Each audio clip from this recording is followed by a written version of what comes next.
A curious gravity tester builds a simple bubble wrap rocket using a soda bottle, cork, and a few rubber bands to explore air pressure.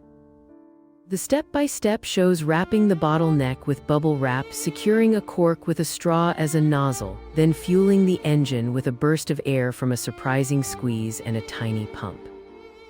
As the bottle releases, viewers see the rocket surge forward while discussion explains how faster air at the nozzle lowers pressure behind it. The experiment highlights Newtonian motion and the power of air as a pushing force. Each viewer is encouraged to recreate the setup with supervision and safety in mind.